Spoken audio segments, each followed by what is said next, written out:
등기부 취득시효 요건 및 효과라고 되어 있습니다. A 토지가 있어요. 소유자가 갑으로 등기가 되어 있습니다. 을이 매매를 통해서 등기를 넘겨받습니다. 문제가 생겼어요. 이 땅의 진짜 소유자는 병이에요. 이런 경우 있을 수 있다고 그랬죠. 진짜 소유자는 따로 있고 등기만 이렇게 되어 있는 경우 우리나라에서 얼마든지 있을 수 있다고 그랬습니다. 만약에 A2의 진정한 소유자가 병이라면 요 등기는 무효죠? 따라서 요 놈도 무효 등기가 됩니다. 요런 상황에서 나중에 진정한 소유자 병이 을을 상대로 등기를 말소해라 내 거다라고 주장하는 경우가 생길 수 있겠죠. 그럼 당연히 을은 등기를 돌려줘야 돼요. 소유자가 병이라면. 자, 문제는 요 상황에서 을이 만약에 이렇게 등기가 된 상태에서 플러스 이 땅을 점유를 하고 있었다. 그리고 이 상태에서 10년이 됐다. 그럼 오히려 을이 뭘 취득한다? 소유권을 취득한다. 이게 등기부 취득시효가 됩니다. 따라서 등기부 취득시효가 인정이 되려면 일단 소유자로 등기가 되어 있어야 되고 그 등기는 당연히 무효 등기를 전제로 할 거예요. 즉 적법 유효한 등기일 필요가 없습니다. 만약 하나 이게 유효한 등기라면 취득시효 필요 없죠. 이게 유효한 등기라면 을이 소유자라는 거니까 결과적으로 등기부 취득시효는 이 등기가 무효라는 걸 전제로 나오는 거예요. 자, 이렇게 무효 등기되어 있는 자가 10년간 소유의 서로 평온하고 공연하게 선이며 과실 없이 점유를 해야 되는데 자, 여기서 문제가 생겼어요. 을이 7년밖에 안 됐어요. 그럼 등기부 취득시효 주장 못할 거 아니에요.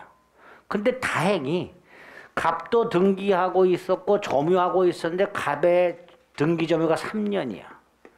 자, 아까 점유권에서 본 거 있었어요. 을은 자기만의 점유를 주장할 수도 있고 전 점유자의 점유를 함께 주장할 수도 있다고 그랬죠.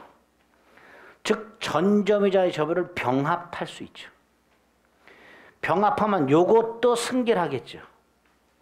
그죠? 그걸 여기다 적용할 수 있냐? 그렇다. 점유승계 인정된다. 밑에 보면 이거 10년간 계속 점유해야 되는데 점유승계를 인정함으로 전 점유자의 점유로 합하여 10년이면 충분하다. 자, 문제가 등기승계예요. 점유만 승계받으면 안 되잖아요. 등기도 10년이 되어 있어야 되는데 7년밖에 안 됐잖아요. 그러니까 등기, 이 갑의 등기도 승계할 수 있냐에 문제가 생겨요. 근데 아까도 봤지만 점유승계는 인정이 돼요. 규정이 있었어요. 그죠? 기억나세요? 199조? 점유승계는 인정이 됐어요. 근데 등기승계는 규정이 없어요. 그러니까 등기승계도 인정이 되냐의 문제가 생기는데 여기서 점유승계만 인정하면 아무 의미가 없죠. 그러니까 등기승계도 인정을 해야지. 199조에서 점유승계만 인정하고 있지만 이 경우에는 점유승계만 인정하면 의미가 없으니 위에 B 10년간 계속 등기돼야 되는데 등기승계까지 대법원을 인정하고 있더라. 즉 을의 이름으로 10년 등기되어 있어야 되는 것은 아니고 앞사람 등기까지 합하여 10년이면 충분하다. 그죠? 즉 점유승계 및 등기승계까지 인정이 됩니다. 그 다음 점유하는데 10년 점유 소유의 의사로 평온하고 공연하게 그 다음에 점유취득시효와는 달리 선의 무과실 점유죠. 여기서 요거 추정 안 된다 그랬죠. 무과실 점유는 추정이 안 된다 그랬으니까 당연히 진정한 소유자 병과 을이 소송이 붙었을 때 을은 다른 건 증명 안 해도 되지만 다른 건 다 추정이 되니까 증명 안 해도 되지만 이건 추정이 안 되니까 을 스스로 증명해야 되겠죠.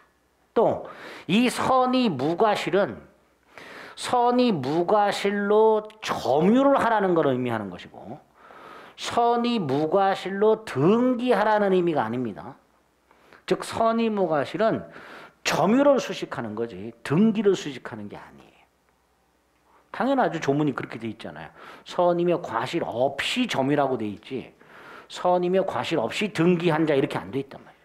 또 이 선의 무과실은 조문으로 보면 10년 동안 계속 선의 무과실이어야 될 것처럼 되어 있어요. 그죠?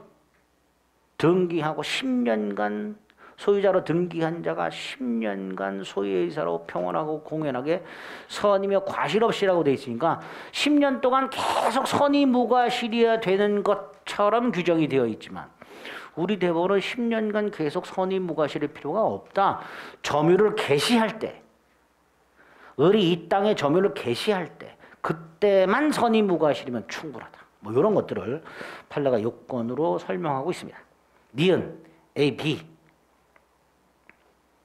230페이지. 그래서 부동산 등기부칙시효는 요 정도. 그 다음에 오른쪽 리얼, 판례는 다 건너뗍니다. 리얼에 보면 효과가 있죠.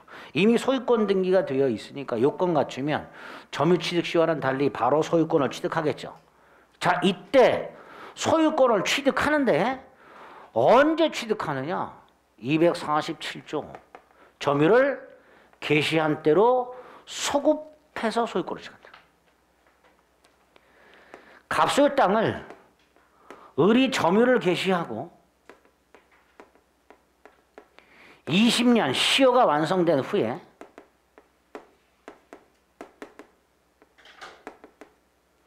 등기를 하면 소유권을 취득하죠.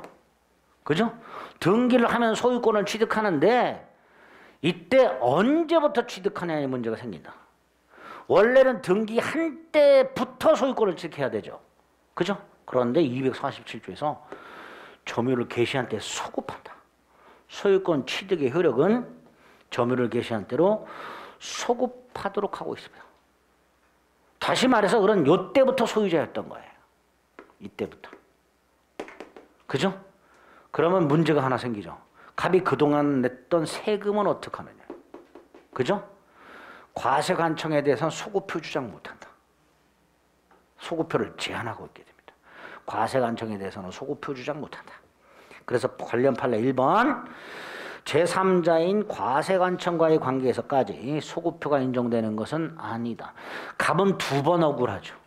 소유권도 뺏기고 세금도 내고 이렇게. 그렇게 기억하시면 되겠고요. 나머지는 지금 안 보셔도 됩니다. 여기 등기부칙시효고요.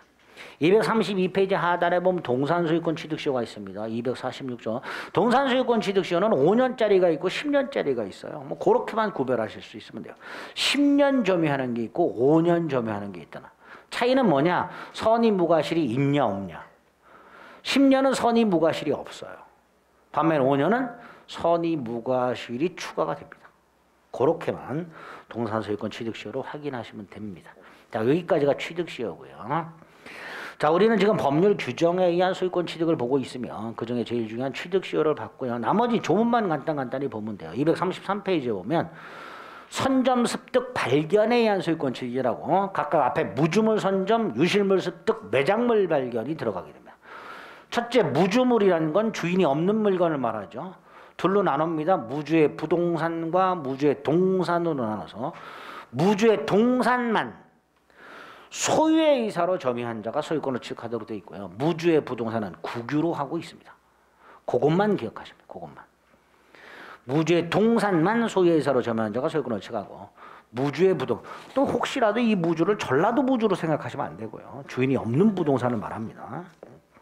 그 정도 기억하시면 되고요. 다음 페이지에 보면 유실물이 나와요. 유실물이 뭐예요? 잃어버린 물건이라고 생각하시면 돼요. 이거 습득한 자가 소유권을 취득해요. 그러나 바로 소유권을 취득하지 못하고 소유자를 일단 찾아야 돼요. 즉 공고라는 걸 해야 됩니다. 근데 공고를 했음에도 불구하고 6개월 동안 소유자가 나타나지 않으면 습득자가 소유권을 취득하는데 아까 무주물 같은 경우에는 법에서 동산만 되도록 돼 있죠.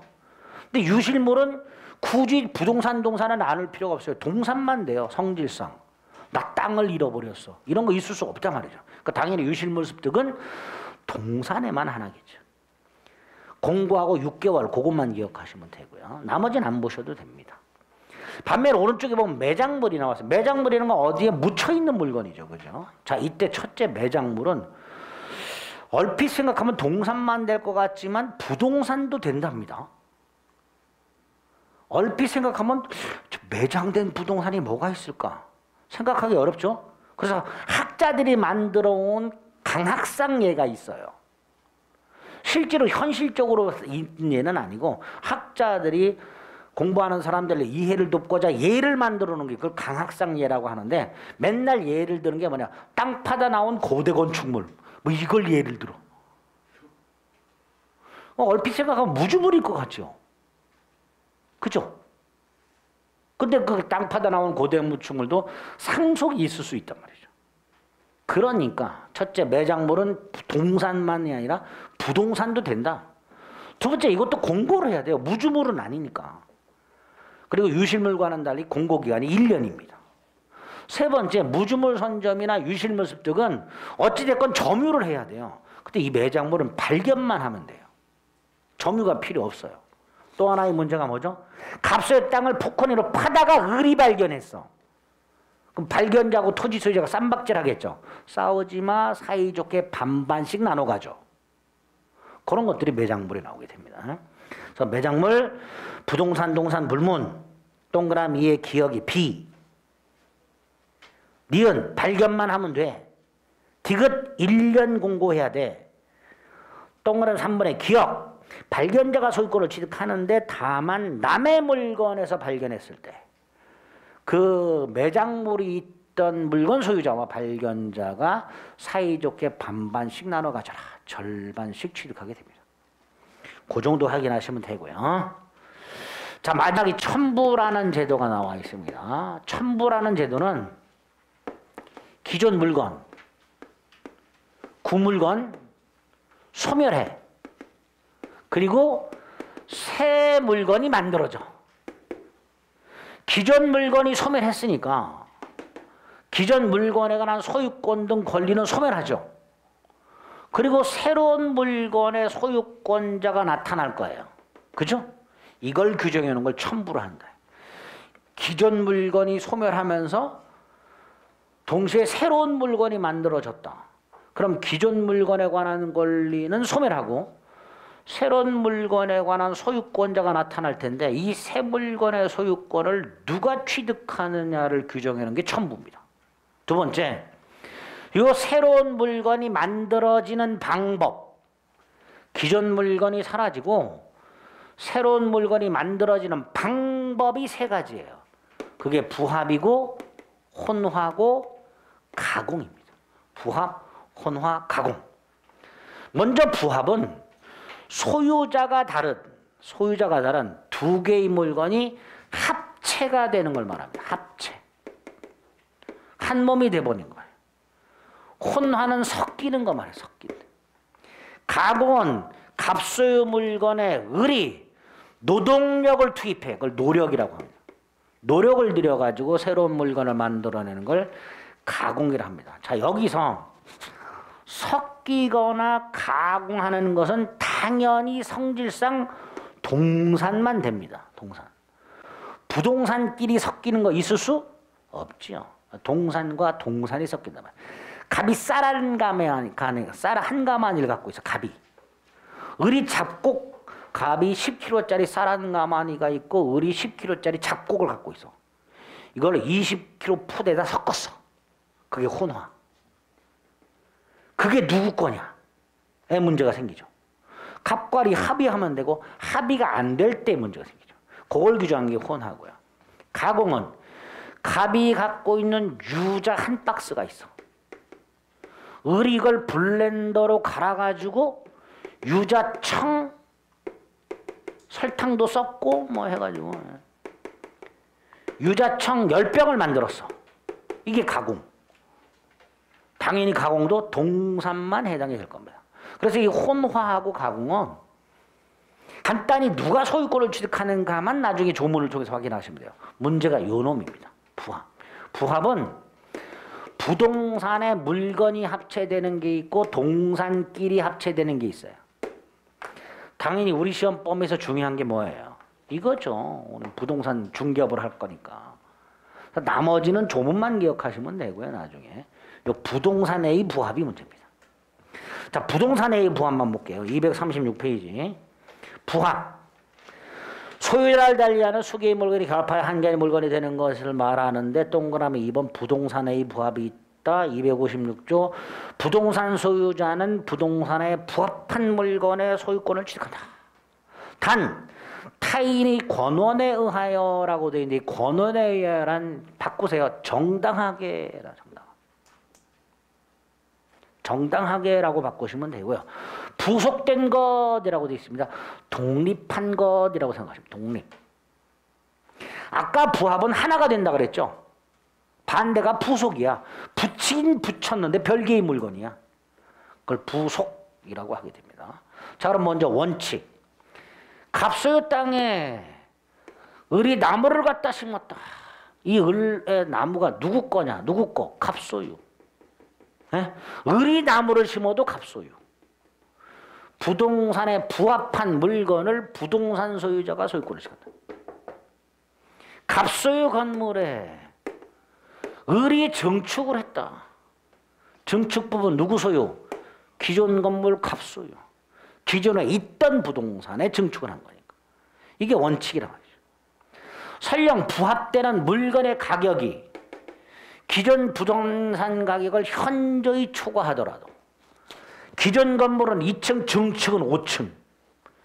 증축 부분의 면적이 기존 건물보다 훨씬 크더라도 원칙적으로 기존 부동산 소유자에게 소유권이 귀속이 된다. 이게 부동산에의 부합이 됩니다. 다만 단서. 을이 갑소유 땅을 빌려 그리고 심어. 정당하게 심었죠. 이름표를 붙여. 명인방법. 독립되죠. 이런 경우에는 부합되지 않는다. 을이 갑소유 건물을 빌려 앤드 갑의 승낙 얻어 증축해. 정당. 그리고 증축 부분이 독립성이 있어. 별도로 출입이 가능해. 독립성이 있죠. 그럴 땐 부합되지 않는다. 이렇게 기억을 해야 됩니다. 이게 부합이다. 256조 조문 받고 요건 A. 부동산에 부합하는 물건은 동산뿐만 아니라 부동산도 포함하다.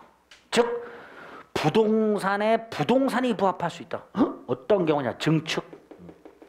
이 증축을 우리 대부분은 건물에 건물이 부합하는 걸로 봐요. 따라서 부동산에 부합하는 요 물건은 동산만 되는 게 아니라 부동산도 된다. 그러니까 부동산에 동산이 부합하는 경우와 부동산에 부동산이 부합하는 경우로 나누고 디귿 효과, 원칙과 예외로 나누게 된다. 그리고 관련 문제에서 A의 타인 건물을 증개축한 경우 아까도 말씀드린 원칙적으로 기존 건물 소유자에게 귀속하죠. 다만 건물 임차인이 건물 소유자의 승낙을 얻어 정당하게 증축했고 그 증축한 부분의 독립성이 인정이 되면 그 증축 부분만 따로 증개축한 자의 소유가 됩니다. 결과적으로 한 동 건물을 구분 소유하게 됩니다. 마치 아파트 구분 소유하듯이 한 동 건물을 구분 소유하게 됩니다. 그 정도 기억하시면 되고요. 반면에 나머지는 건너뛰고 오른쪽 동산끼리 부합한다고 되어 있습니다. 두 개의 동산이 합치한 경우 여러분들이 민법책하고 개론서책을 재본소 가서 합본을 해버렸어요. 그래서 1차 기본서로 만들어버렸어요. 이게 누구 거냐의 문제가 생깁니다. 물론 내 거 두 개를 합치면 다 당연히 내 거겠지만 하나는 갑소유, 민법, 하나는 을소유, 합체, 누구 거냐 이런 문제가 생기죠. 그게 동산 간의 부합이라고 생각하시면 돼요. 자, 여기는 이렇게 돼 있죠. 원칙적으로 주된 동산의 소유자가 소유권을 취한다. 그럼 민법과 개론 중에 어떤 게 주된 과목이에요? 네? 당연히 민법이라고 하죠. 물론 수요일은 바뀌어야죠. 개론으로 바뀌어야 되죠. 무슨 뜻이에요? 주종을 구별할 수가 없어. 그럴 때는 부합 당시 가액 비율로 공유 부합 당시 균등한 비율이 아니라 부합 당시 가액 비율. 가격이 있을 거 아니에요, 그죠? 그 비율로 공유. 그리고 이 동산 간의 부합 규정을 혼화에다 그대로 적용. 갑소유 쌀 10kg짜리 한 가마와 을소유 잡곡 10kg짜리 한 가마를 섞어서 20kg짜리를 만들어. 누구 거냐? 원칙 주된 동산 소유자. 주종을 구별할 수 없으면 혼화 당시 가액 비율 이렇게 되죠. 그렇게 소유권을 취한다. 마지막 가공. 아까도 말씀드렸어요. 유자 한 박스, 갑수 유자 한 박스를 을이 갈아가지고 노력을 들여서 설탕도 투입해서 유자청 10병을 만들어서 누구 거냐? 원칙 재료주의. 원칙 재료 소유자의 소유. 그런데 유자 한 박스 10,000원, 유자청 10병 10만 원. 가공으로 인한 가액의 증가가 현저히 다액이죠. 이럴 땐 가공자 소유. 그렇게 민법이 규정하고 있습니다. 그 정도, 뭐 시험에 나오면 그 정도. 다만 이제 나중에 부합과에서 조금 어려운 것들이 문제가면 나와요. 그때가 설명을 드리고 일단 기본적으로 이렇게 법률 규정에 한 소유권 취득이 있을 수 있다. 됐죠? 간단히 확인하시는 거예요. 첨부 효과 같은 건 필요 없고요. 쭉쭉 넘어가서 239페이지에 가면 소유권의 효력이라고 해서 다른 거 다 필요 없고요. 소유권에 기초한 물권적 청구권이 나옵니다. 아까 점유권에 기초한 물권적 청구권 봤죠? 점유물 반환 청구권, 점유물 방해 제거 청구권, 점유물 방해 예방 청구권 똑같아요. 소유권에도 소유물 반환 청구권이 있고 방해 제거 및 방해 예방 청구권이 있습니다. 자, 그 중에서 239페이지에 보면 점유권에 기초한 물권적 청구권과의 비교라고 되어 있습니다. 그죠? 자, 여기서 첫 번째 차이점이 뭐였죠? 아까 점유권, 특히 점유물 반환 청구권은 침탈당한 날부터 1년이라는 기간이 있었죠. 근데 소유권에는 그런 규정이 없어요. 양가로 1번. 또 점유권은 아까 침탈당해야 된다 그랬죠. 소유권도 소유권은 그런 게 없어요. 그런 기본적인 차이가 있을 수 있습니다. 그리고 다음 페이지. 소유권에 기초한 물권적 청구권을 다른 물권에 준용한다. 봤지요? 그리고 구체적으로 소유물 반환 청구권이 있고 오른쪽에 소유물 방해 제거 및 방해 예방 청구권이 있는데 반환 같은 건 나중에 좀 보시고 방해 제거만 생각을 해보겠습니다. 방해 제거. 요 방해 제거 청구에서 요 방해 개념에 좀 문제가 하나 있어요. 방해 개념에. 갑소유 땅에 을이 몰래 무단으로 폐기물을 매립하고 있다. 밤에 몰래. 그래서 상당한 양의 폐기물이 무단으로 매립이 되어 있더라. 나중에 갑이 이걸 발견했어요. 당연히 갑은 폐기물을 매립한 을을 쫓아가서 더 이상 매립하지 마. 매립 금지. 그리고 매립되어 있는 건 어떻게 해라? 제거 청구하겠죠. 그죠? 갑은 을에게 더 이상 매립하지 말라고 청구를 하고 그 다음에 매립되어 있는 걸 빨리 제거하라고 청구를 하게 될 거야. 여기서 우리 대법원이 이거는 못한다. 제거 청구는 못한다. 이유는 이 토지 소유권의 방해를 둘로 나눠서 지금 갑은 을의 폐기물 매립하는 걸 통해서 토지 소유권 행사를 방해받고 있는 건 분명하죠. 매립된 폐기물 때문에 을이 매립하는 행위 때문에 을이 토지 소유권을 제대로 행사를 못한단 말이죠. 건물 지려고 땅을 팠더니 폐기물이 우글우글 있고 잠깐 한눈 사이에 을이 또 갖다 파먹고 또 갖다 이러고 있단 말이에요.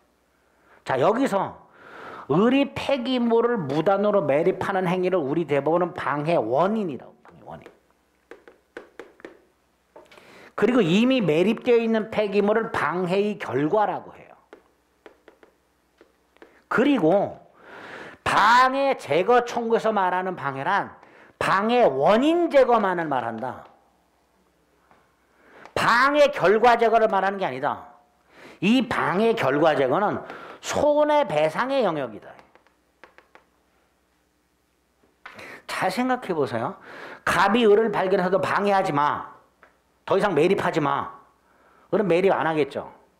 그 상태에서 이거 빨리 치워. 을은 알았어. 그리고 잠수 타요. 잠수 타겠죠. 다 저라도 잠수 탈 거야. 그럼 이걸 못 치워. 따라서 이 경우에는 네가 빨리 치우고 을에게 뭐로 가라? 손해배상 청구를 하라는 거예요. 이거 치우라는 청구권을 인정해봐야 그래서 을에게 치우라고 해봐야 안 치운단 말이죠. 그러니까 이건 손해배상으로 가고 요것만 방해제거 청구로 가라. 그것만 이해를 해주시면 돼요. 한 장을 넘기면 242페이지는 소유권에 기초한 방해 제거 청구에서 방해라 하면 현재도 계속되고 있는 침해, 즉 을이 지금도 계속해서 매립하는 행위, 그걸 말하는 거고, 이미 종결된 경우인 손해와는 다르다. 따라서 방해 제거 청구는 방해 결과 제거, 이걸 내용으로 해서는 안 된다. 이건 뭘로 가야 된다? 손해로 가라. 손해배상 청구로 가라.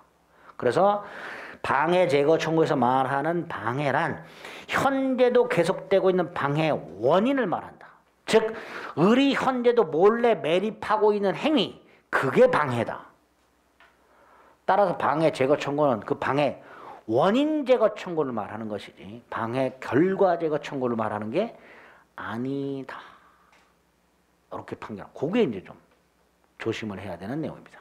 소유권의 효력은 요 정도. 소유권에 기초한 물권적 청구권이 있고 그 중에 방해 제거 청구권이라는 놈인데 그 방해 제거에서 방해 개념. 요거 그렇게 어렵지 않으니까 요거 딱 이해하시면 됩니다. 자, 소유권 마지막 공동 소유가 나왔습니다.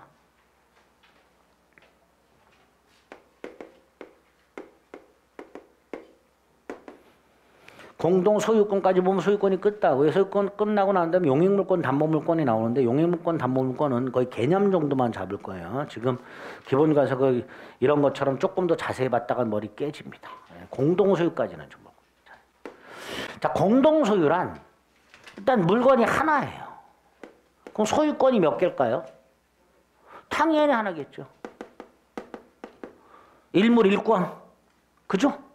그런데 소유자가 여럿 있어. 이게 공동소유입니다. 물건이 하나고 소유권은 하나인데 소유자가 여럿 있는 형태. 그럼 당연히 여러 명의 소유자가 한 개의 소유권을 쪼개서 가지고 있는 형태겠죠. 그걸 지분이라고 부르는 거예요. 그거를.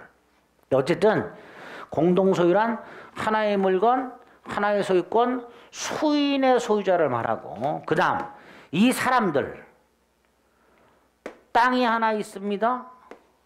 소유권이 하나 있는데 이걸 갑과 을이 공동 소유하고 있습니다. 이럴 때 이 갑과 을 사이의 관계가 있겠죠. 그 갑과 을의 관계에 따라서 공유, 합유, 총유 세 가지 형태로 하는 거예요. 즉 공동 소유의 세 가지 형태가 있는 거예요. 그리고 공유, 합유, 총유는 수인의 공동 소유자들 사이에 어떤 관계가 있는가에 따라서 구별하는데 우리 민법은 합유와 총유를 뺀 나머지를 공유라고 합니다. 합유하고 총유를 뺀 나머지는 다 공유라고 생각하면 돼요. 따라서 합유하고 총유의 개념을 먼저 잡으셔야 되는데 뒤에 갑니다. 개념 먼저 잡겠습니다. 251페이지. 합유가 나왔어요. 하단에 보면 합유는 이렇게 되어 있습니다. 법률 규정이나 계약에 의하여 그 다음 수인의 조합체로서 물건을 소유라고 되어 있습니다. 자, 그래서 조합체가 문제고요. 이 조합체는 단체가 아니고요. 무슨 노동조합 같은 거, 상호협동조합 같은 거 생각하시면 안 돼요. 단체가 아니라 동업계약관계입니다. 그걸 조합체라고 합니다. 민법상 조합이라는 것은 쉽게 말하면 동업계약관계를 말합니다. 그러니까 노동조합이나 신용협동조합 같은 거 생각하시면 안 됩니다. 노동조합 같은 건 단체예요. 법인입니다. 그런 조합을 말하는 게 아니라 민법상 조합계약, 즉 동업계약을 말합니다. 동업계약. 밑에 예, 동업계약 관계의 공동소유라고 되어 있습니다. 그죠? 그걸 조합체라고 부르는 거예요. 따라서 이거 단체다 아니다? 아니에요. 계약관계에 있는 것에 불과합니다. 갑과 을이 1억씩 출자를 해서 폐차장을 도급하는 경우 폐차장 땅 사야 되잖아요. 부지. 이걸 갑과 을이 어떻게 한다고요? 공동 소유해요. 그 공동소 형태가 뭐라고요? 합유가 되는 거예요. 이 땅을 합유한다라고 합유. 당연히 이 땅에 대해서 각과 을은 출자한 액수만큼 지분을 갖고 있겠죠. 그죠? 즉 합유 지분이 존재합니다. 자, 여기서 이 합유 지분과 관련해서 251페이지 밑에서 두 번째 줄, 공유와는 달리 합유는 지분 처분 자유와 합유물 분할의 자유가 없습니다. 지분 함부로 팔아먹지 못하고요. 합유물 함부로 나누지 못합니다. 이게 합의의 특징이다. 지분 처분의 자유가 없고 합유물 분할의 자유가 없다. 조문을 확인하면 됩니다. 다음 페이지 252페이지 양가로 3번 합의자는 합의자 전원 동의 없이는 함부로 지분을 처분하지 못한다. 당연하죠. 갑이 만약에 지분을 처분한다면 을의 입장에서는 동업자가 바뀌는 거잖아요. 그죠? 그러니까 함부로 처분 못하죠. 동업자가 바뀌게 되니까. 또 272조 합의물을 팔아먹거나 합의물을 변경할 때, 여기서 합의물 변경은 이 부지 위에 건물 같은 거 짓는 거예요. 부지에다가 건물을 지어버리면 나대지가 대지로 변경하죠. 부지를 팔아먹거나 부지 위에 건물을 짓거나 합의물 처분 변경, 전원 동의 받으라. 단 보존은 각자가 할 수 있다라고 되어 있는데, 보존은 예를 들어서 폐차장을 운영하기 위해서 부지도 샀고 자동차 파쇄기라 그러나요? 압축기라 그러나요? 뭐 그런 거 있죠. 자동차 째그러뜨리는 거 그거 샀어. 이것도 합유예요. 근데 고장 났어. 수리해야죠. 그게 보존이야. 당연히 그건 각자가 빨리 해야죠. 고장 난 거 발견한 사람이 얼른 수리해야지. 그러니까 보존은 각자가 할 수 있다. 오른쪽 맨 위에 합의물 분할도 금지가 된다 그랬고요. 합의물 처분 및 합의물 분할이 금지가 된다 그랬고요. 그게 원칙이죠. 자, 6번. 동업관계가 천년만년 유지되진 않겠죠. 합유관계가 천년만년 유지되진 않을 거예요. 그 합유가 종료가 되는 경우가 생겨요. 크게 두 가지가 있을 수 있죠. 하나가 동업관계를 끝내. 이걸 뭐라 그럴까요? 조합체 해산이라고 해요. 여기서도 마치 단체처럼 되어 있어요. 그죠? 우리 민법이 마치 단체처럼 규정해놨어요. 조합체 해산 그러면 단체 해산이잖아요. 그죠? 실질적으로는 동업계약관계가 끝났다라는 뜻입니다. 또 갑과 을이 합의하여 팔아먹었어요. 그러면 이건 더 이상 합유가 아니죠. 이렇게 조합체 해산과 합의물의 양도에 의해서 합유관계는 종료가 되고요. 종료됐으니까 남은 거 나눠야 되죠. 요때는 분할이 가능해집니다. 일단 그렇게 합유가 뭐고 기본이 되는 조문 특징 정도 간단히 확인하시면 됩니다. 자, 반면에 총유는 이렇게 되어 있죠. 법인 아닌 사단이라고 되어 있어요. 법인 아닌 사단. 총유. 법인 아닌 사단을 한 글자 줄여서 비법인 사단이라고 합니다. 비법인 사단이 뭐냐? 사람이 모여있는 단체인데 설립 등기를 하지 않은 경우를 말합니다. 사람은 태어나면 출생신고해서 주민등록번호를 부여받는다 그랬죠. 반면에 법인은 설립 등기를 해서 법인 등록번호를 부여받습니다. 즉 우리나라에서 법인이 되려면 반드시 설립 등기라는 걸 해야 돼요. 등기를 해야 돼요. 마치 애가 태어나면 출생신고하듯이 법인도 설립 등기라는 걸 해야 됩니다. 그런데 많은 단체들이 설립 등기하지 않는 경우가 있습니다. 설립 등기를 하게 되면 그 설립 목적에 따라서 행정관청의 감독을 받게 돼 있어요. 그러니까 그게 귀찮으니까 설립 등기하지 않은 단체들이 굉장히 많습니다. 당장 산악회만 하더라도 단체인데 설립 등기 안 하죠. 뭐 그것 말고도 많아요. 종중이 있고요. 교회 사찰, 아파트 입주자 대표회. 여러분들도 단체를 만들어. 오전반 회장님 뽑아. 규칙 세워. 그럼 단체가 돼. 설립 등기 안 해. 그럼 비법인 사단이 되는 거예요. 이렇게 단체인데 설립등기하지 않은 애들을 비법인 사단이라고, 비법인이라면 권리를 가질 수가 없어요. 권리 능력 없는 사단이라고도 합니다. 그래서 비법인 사단 이퀄 권리 능력 없는 사단. 예를 들어서 A 학교 동창회가 설립이 됐는데 등기를 안 했어요. 설립 등기를 하지 않은 상태야. 그리고 회원들 회비를 걷어서 동창회 건물을 샀어. 당연히 이 건물이 누구 소유냐의 문제가 생겨요. 그죠? 이때 A학교 동창회가 설립 등기를 갖췄다면 A학교 동창회 자체가 법인이 되니까 소유권자 A학교 동창회라고 등기할 수가 있어요. 근데 설립 등기하지 않으면 안 돼요. 소유권을 취득할 수가 없게 돼요. 그래서 부득 회원들, 요걸 이제 사원이라고 법에서는 말합니다. 사원 공동 소유를 만들게 됩니다. 그거를 총유로 하자라고 약속을 한 거예요. 따라서 이 총유는 지분이라는 것 자체가 존재하지 않아요. 원래 이 건물은 실질적으로 동창회 소유잖아요. 그죠? 저거 동창회 건물이라고 그러지 저거 동창 회원들 공동 소유요. 이렇게 말하진 않잖아요. 그러니까 실질적으로는 동창회라는 단체 소유인데 법적으로 동창회가 설립 등기를 하지 않아서 권리를 못 가지니까 부득 어쩔 수 없이 회원들의 공동 소유를 만들어 놨을 뿐이란 말이죠. 따라서 지분이란 게 존재하지 않아요. 지분이란 게 존재하지 않기 때문에 설령 나중에 단체가 해산을 하더라도 총유물을 회원들끼리 나눠 가질 수가 없어요.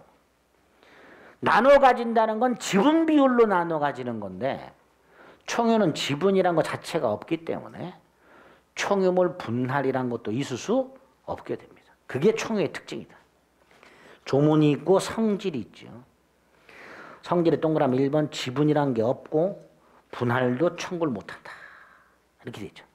그리고 한 장을 넘기면 총유관계에 관한 조문이 있고 그중에 276조가 있습니다. 1항은 총유물 관리처분이라고 돼 있어요.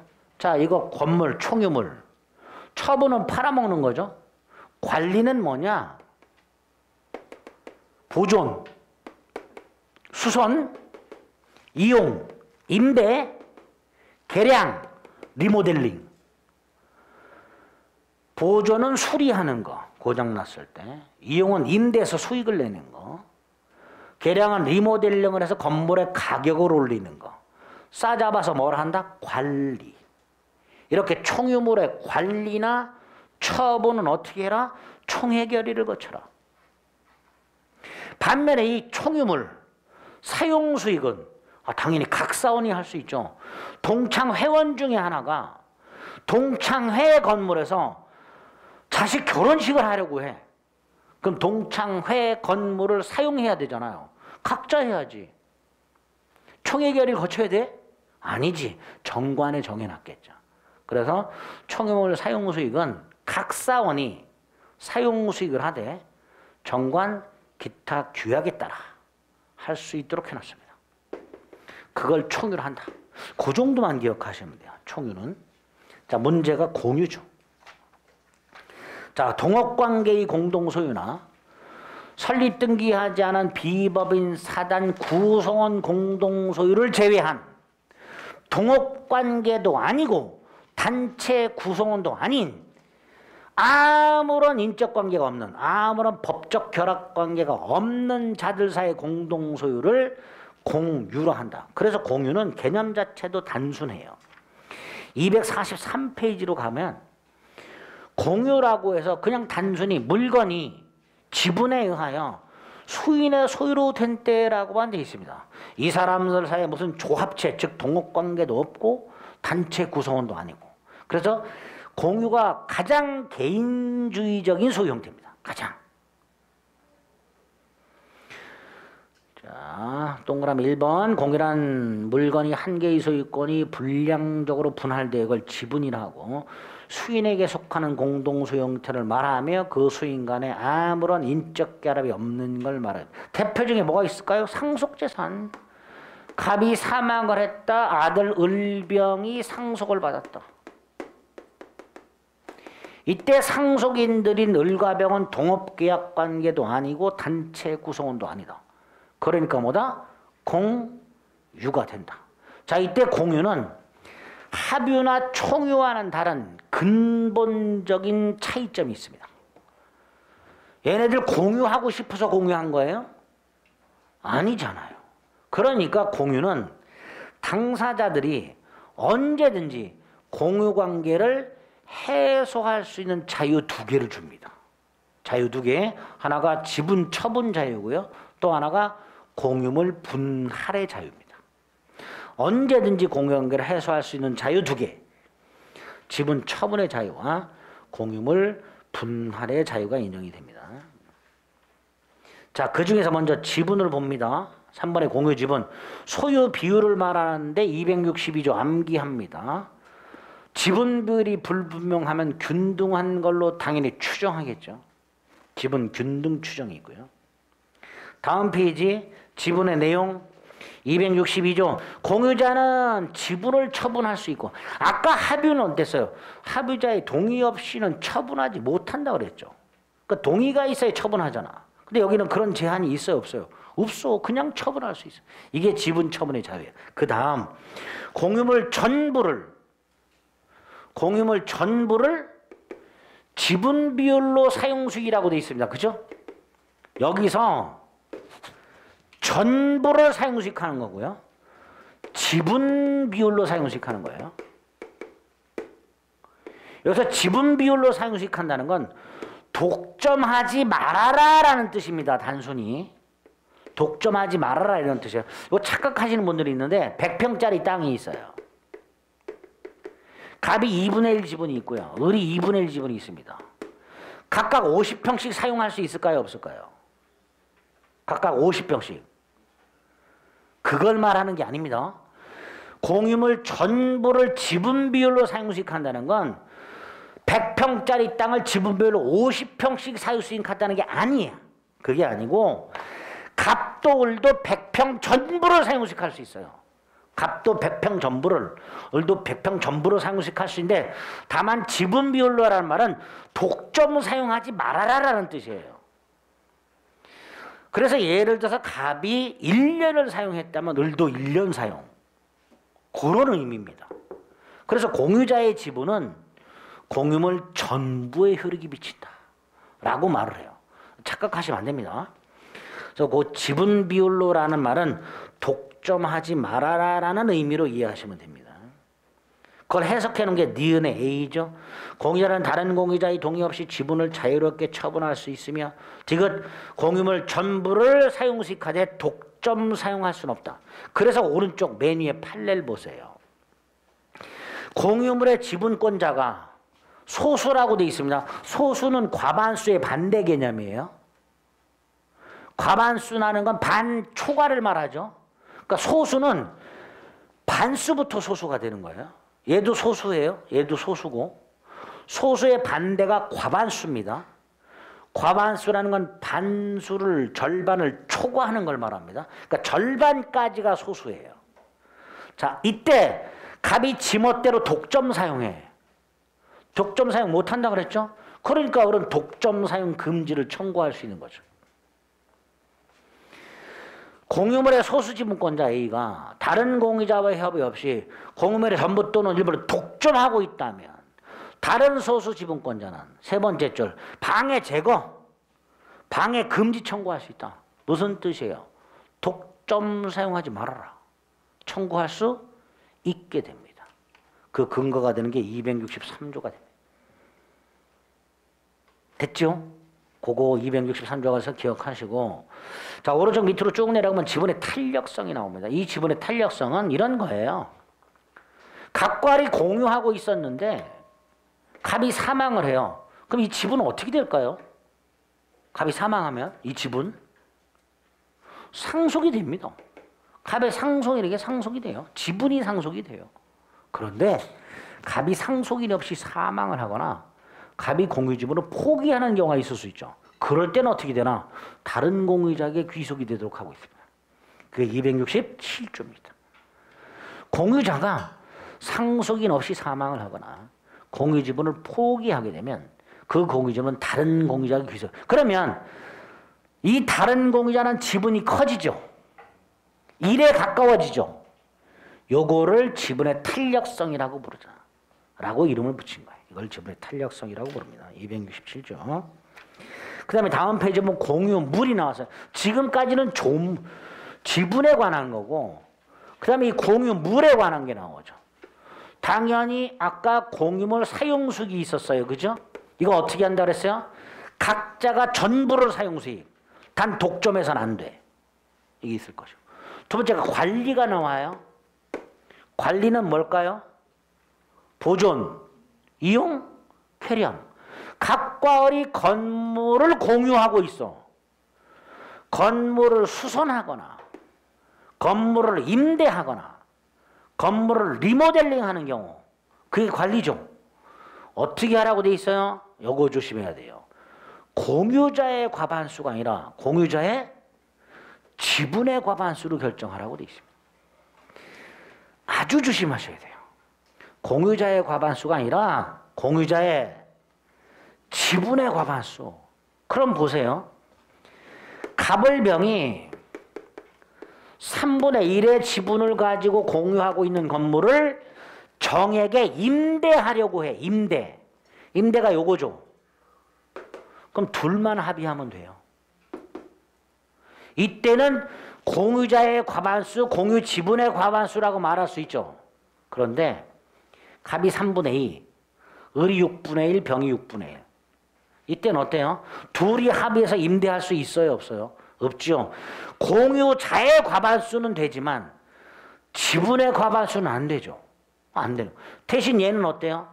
한 사람이지만 지분이 얼마야? 3분의 2. 그럼 단독 임대가 가능해집니다. 그래서 공유자의 과반수가 아니라 공유자의 지분의 과반수를 기억하셔야 돼요. 물론 보존은 각자가 할 수 있도록 되어 있습니다. 자, 관련 판례 1번. 원칙적으로 토지 공유자는 배타적, 즉 독점적으로 사용할 수 있다, 없다? 없다. 단 과반수 지분을 가진 자는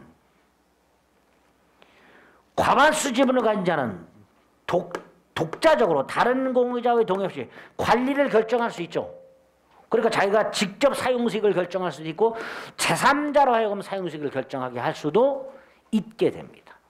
원칙은 안 되는데 관리는 지분의 과반수로 할 수 있도록 돼 있으니까 과반수 지분권자는 다른 공유자와의 협의 없이도 2번 세 번째 줄 과반수 공유지분권을 가진 자는 공유 토지의 특정 부분을 배타적 사용수익을 정할 수 있고 그죠?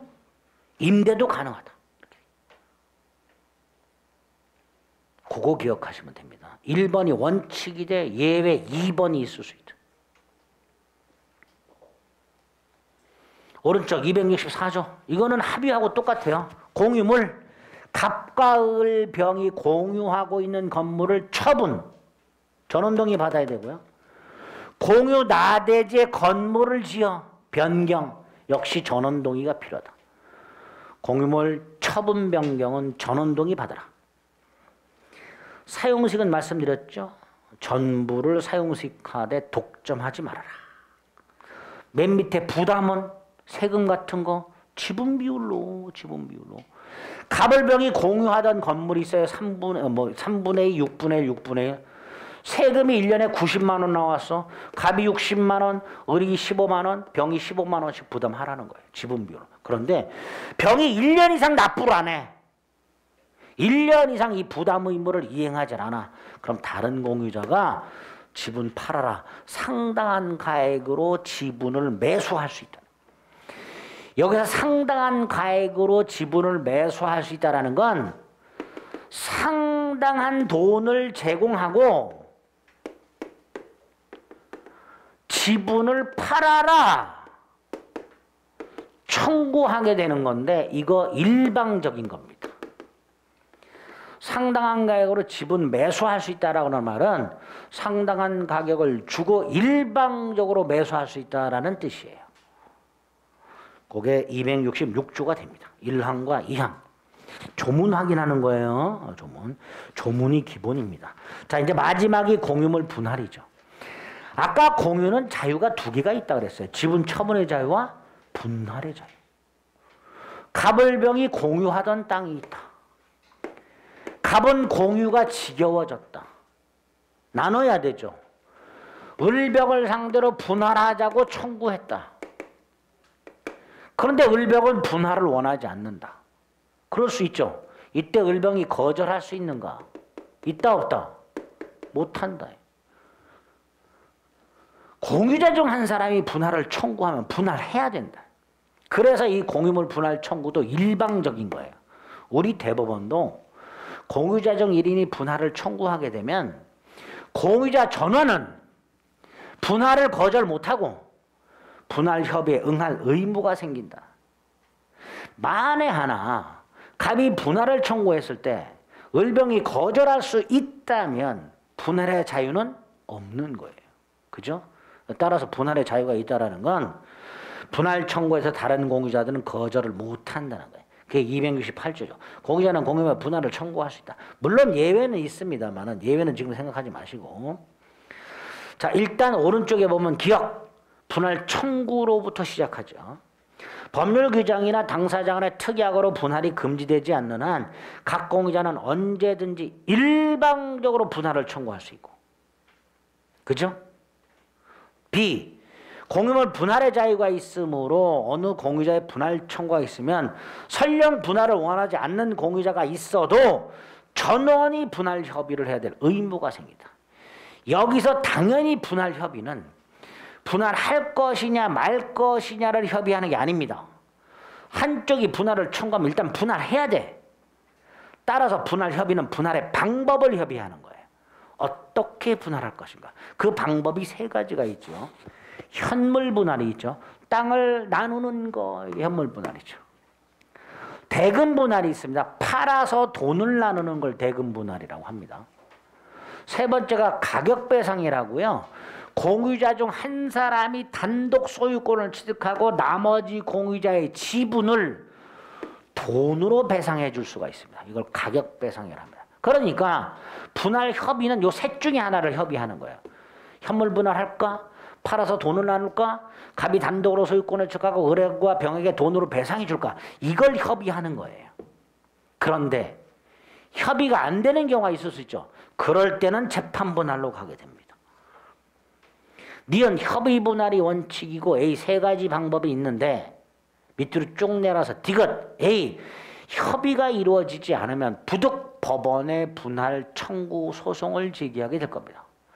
그리고 법원은 청구를 받아서 분할 판결이란 걸 하겠죠. 그죠? 이 분할 판결이 우리가 물권 총론해봤던 형성 판결이 되는 거예요. 분할하라가 아니라 이렇게 분할한다라고 판결해 줍니다. 자, 이때 판결은 원칙이 현물 분할이에요. 원칙이. 되도록이면 현물 분할 판결해야 돼요. 부득 안 되면 대금 분할을 명하게 되는데 이때 대금을 나누는 건 팔아야 되잖아요. 이 법원이 직접 파는 게 아니고요. 경매법원에 매각을 의뢰합니다. 즉 경매를 해서 그 돈을 나누게 됩니다. 결국 재판 분할은요. 현물 분할을 원칙으로 하고 예외가 대금 분할이기 때문에 가격 배상 형태가 없어요. 아까 협의 분할은 현물 분할할지 대금 분할할지 가격 배상할지 셋 중에 하나를 협의하면 된다 그랬죠. 반면에 재판 분할은 현물 분할이 원칙이고 예외 대금 분할만 있을 뿐 가격 배상이 없어요. 가격 배상이 없는데 우리 대법원이 이렇게 판결을 합니다. 갑이 단독으로 소유권을 취득해라. 그리고 너는 을하고 병에게 그 지분을 가격으로 배상해라. 근데 재판보다는 가격 배상이 있다 그랬어요? 없다 그랬어요? 없다 그랬죠. 그때 가격 배상 판결을 해요. 그리고 우겨. 이거는 현물 분할의 일종이다.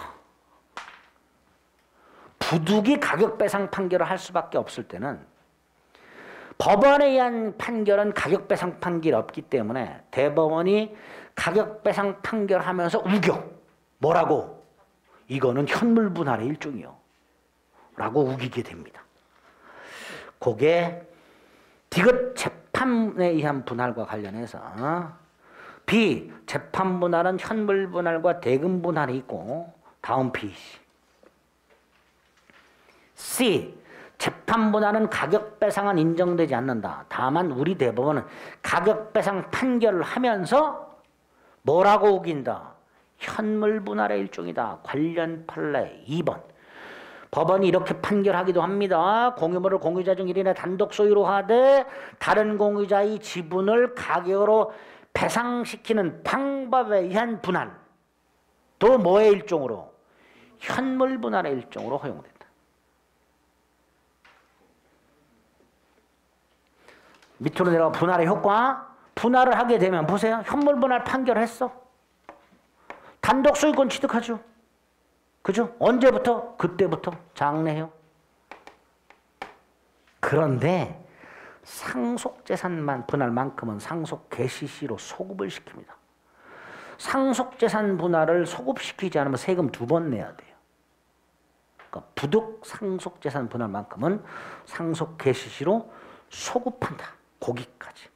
담보책임이나 지분에 설정된 저당권은 지금 보지 마시고 분할의 효과와 관해서 원칙 장래여 예외 소급표 딱 요렇게. 그래서 오늘 공동소유와 관련해서는 3가지 공동소유의 차이점을 기억하시고 그 다음에 각각의 기본이 되는 조문을 체크해 드렸어요. 그죠? 이 조문을 암기하는 게 첫. 그걸 하고 나서 판례를 조금씩 추가를 해야 됩니다. 그래서 조문이 비슷비슷하게 돼 있어요. 그죠? 굉장히 헷갈립니다. 그래서 일단 3가지 공동소 형태를 명확하게 구별하고 그 공동소에 존재하는 기본적인 조문을 이 암기를 기본 과정에서 해주시면 되겠습니다. 아시겠죠? 네. 점유권, 소유권까지 봤고요. 이제 다음 주에 나머지 물권들의 기본이 되는 개념과 각각의 특징들을 위주로 살펴보도록 할 겁니다. 아시겠죠? 집에 가셔서 계속 반복해서 강의를 봐주시기를 다시 한번 잔소리하겠습니다. 오늘 여기까지 하겠습니다. 수고하셨습니다.